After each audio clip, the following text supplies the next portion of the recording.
Chicken wings হচ্ছে এমন একটা জিনিস যেটাকে যেভাবেই রান্না করা হোক না কেন খেতে লাগবে অসাধারণ। তো আজকে আপনাদের জন্য সুইট চিলি চিকেন উইংস এর একটা মজাদার রেসিপি নিয়ে এসেছি। খুবই সহজ এই রেসিপিটা, একদম কম সময়ে আর কম ইনগ্রেডিয়েন্টস দিয়ে সহজেই বাসায় বানিয়ে ফেলতে পারবেন। আমার চ্যানেলে চিকেন উইংস এর আরো রেসিপি রয়েছে, চাইলে ভিজিট করে দেখতে পারেন।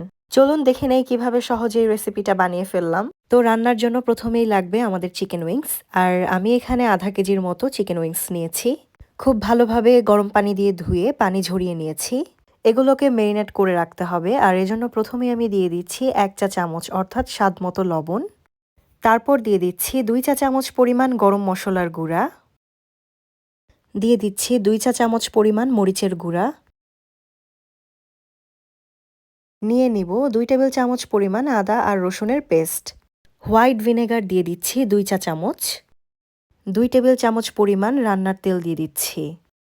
এবারে সব কিছুকে খুব ভালোভাবে মেখে নিতে হবে।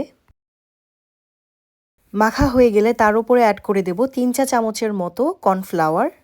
মাখা হয়ে গেলে কমপক্ষে 1 ঘন্টার জন্য এগুলোকে মেরিনেট করে রাখতে হবে, তবে হাতে পর্যাপ্ত সময় না থাকলে আধা ঘন্টা মেরিনেট করে রাখলেই হবে। একটা প্যানে পর্যাপ্ত তেল নিয়ে তেল গরম করে নিতে হবে। মেরিনেশন হয়ে গেলে চিকেনগুলোকে গরম তেলে এক এক করে ভেজে নিতে হবে। এ সময় আমার চুলার হিট ছিল মিডিয়াম থেকে হাইয়ের মাঝামাঝি। তেল খুব বেশি গরম থাকলে চিকেনের উপরের অংশটা পুড়ে যাবে আর ভেতরটা কাঁচা থাকবে, তাই অবশ্যই হিট মিডিয়ামে রাখতে হবে। তো আমাদের চিকেন উইংস ভাজা হয়ে গিয়েছে। একইভাবে বাকি উইংসগুলোও ভেজে নেব। এবার একটা নতুন প্যান নিতে হবে, আর সেখানে দিয়ে দিচ্ছি সামান্য পরিমাণ তেল, তবে আপনারা তেলের পরিবর্তে বাটারও ব্যবহার করতে পারেন। তারপর দিয়ে দিতে হবে রসুন কুচি, আর এখানে আমি 6-7টার মতো রসুনের কোয়া নিয়েছিলাম। এবার আমি অ্যাড করে দেব পেঁয়াজ কুচি, আর এখানে 1.25 কাপের মতো পেঁয়াজ নিয়েছিলাম। এবার পেঁয়াজ আর রসুনগুলোকে খুব ভালো মতো ভেজে নিতে হবে, একদম বাদামি করে। 2 টেবিল চামচ মেয়োনিজের মধ্যে 1/3 কাপ পরিমাণ পানি মিশিয়ে এখানে গুলিয়ে নিয়েছি। পেঁয়াজ বাদামি হয়ে আসলে তার মধ্যে এই মিক্সচারটা দিয়ে দিতে হবে। এবার দিয়ে দিচ্ছি 1 চা চামচ পরিমাণ চিনি। এবার দিয়ে দিচ্ছি সামান্য পরিমাণে চিলি ফ্লেক্স, তবে আপনারা ঝাল খেতে পছন্দ করলে একটা ভাজা শুকনো মরিচ এখানে ভেঙে দিয়ে দিতে পারেন। এবার দিয়ে দিচ্ছি স্বাদমতো কালো গোলমরিচের গুঁড়া।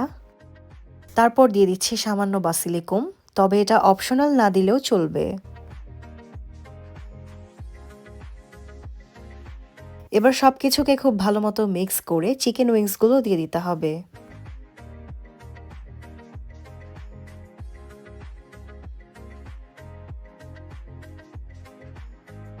তারপর দিয়ে দিচ্ছি আজকের রেসিপির main ingredient sweet chilli sauce.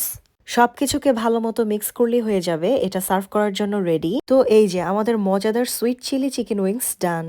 আশা করি রেসিপিটি আপনাদের কাছে অনেক সহজ মনে হয়েছে। একদম সহজ এই রেসিপিটি দেখতে না যতটা ডেলিশিয়াস, খেতে তার চেয়েও বেশি মজা। ভিডিওটি ভালো লাগলে অবশ্যই লাইক বাটন প্রেস করতে ভুলবেন না, আর মজার মজার রেসিপি পেতে আমার চ্যানেলে সাবস্ক্রাইব করুন। ধন্যবাদ সবাইকে।